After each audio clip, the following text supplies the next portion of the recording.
You mentioned Martin's Lane a few minutes ago, and obviously that was sort of what precipitated all the recent discussions. The commission voted last night to allow the cut as per the order of the Superior Court. Do you think that's the end of the story, or do you think we may be hearing more about it? Well, I hope we do hear some more about it. I have heard that the owner of that property really cares about Nantucket. My hope is that he, does the right thing by Nantucket. I think when this thing does all get settled, whatever happens, there was a piece of history there when people came together. They came together on, previous boards of selectmen. It was remanded several times. Our former host here, Whitey, was one of the folks who wanted to keep the pressure on. But all of our meetings are recorded. Our meetings on all of this have been recorded. The history's there. I'd encourage people to go back and listen to them and the interactions between us and the Board of Selectmen. That's when the whole story will be told. And the short story, now it's in the hands of that homeowner, and they got what they were looking for. I'm sure they spent a lot to get it. It was a lot of work on everyone's part. Personally, I think it's one of the last of the streets in this country that is like that. And I was going to ask you, is there any place else on Nantucket that you see fitting in that same category? I really don't. I mean, it's an interesting thing because you talked about guidelines earlier, and one of the things that's happened that isn't in the guidelines that I think people didn't see coming were, parking yards. And when I first heard that, I said, well, what's a parking yard? Well, people have resorted to parking in their yards. And right now they're parking in their yards on pretty much every street in town. This is the last one that we're aware of. I'm aware of certainly where that hasn't happened. So that's progress. That's moving forward. We do have car issues, but I'm still hopeful that we can keep it somehow. And I know there's an article up at town meeting to make it pedestrian only. That may be a possibility, may not.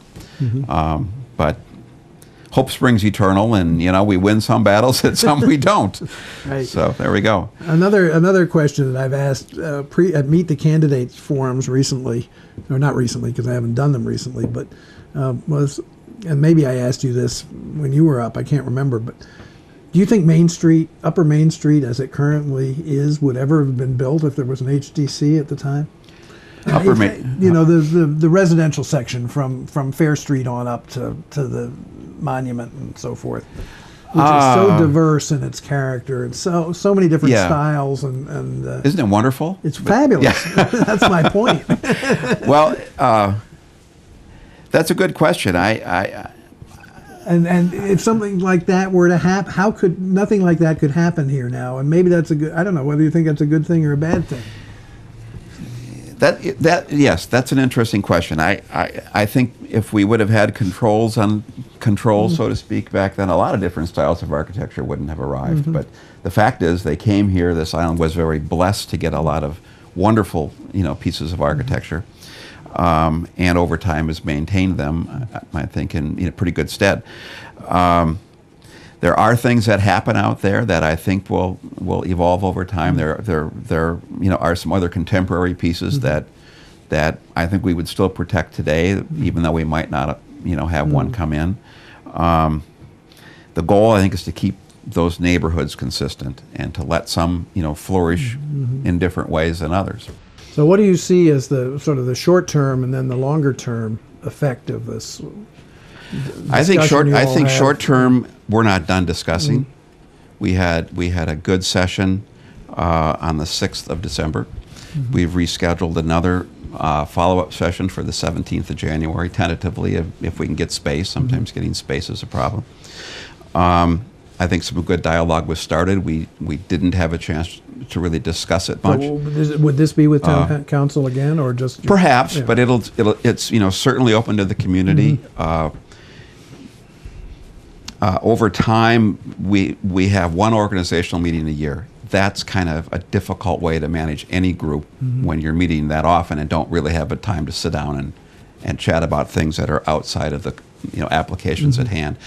So I think we'll probably have 3, 4 organizational meetings this year to help get this stuff pulled together. It's needed. I think everybody on the commission wants that to happen, and so short term, I think it's getting through that. Long term, frankly, it's in the hands of the voters. Some of the there's been some folks. Well, first let me say, I'm very happy with everybody on the board. I don't agree with everything they say. I don't agree with how they say it sometimes, but there's a lot of knowledge. There's a lot of good intent. But at the end of the day, the voters decide who they want to have there doing that. And I think that for me, a new guy coming in, I was able to learn a lot. The board was very open, very helped me understand where things have been and hopefully where things go. But that's the long term is what happens to it. I think that we had one of the first HDCs, if you will, in the country. I think we're still looked up to by a lot of towns in the country. We have a very valuable place, and I think the hearts of most people here want to keep that. Anything else you'd like to share with well, us? I thank you for having me here. David Barham, who is our chairman, is out ill at the moment, and he's missed a lot of these discussions. He's a very, very valuable member. He's got impeccable architectural credentials, and I look forward to having him back, and wish him well. Thank you. Thank you very much.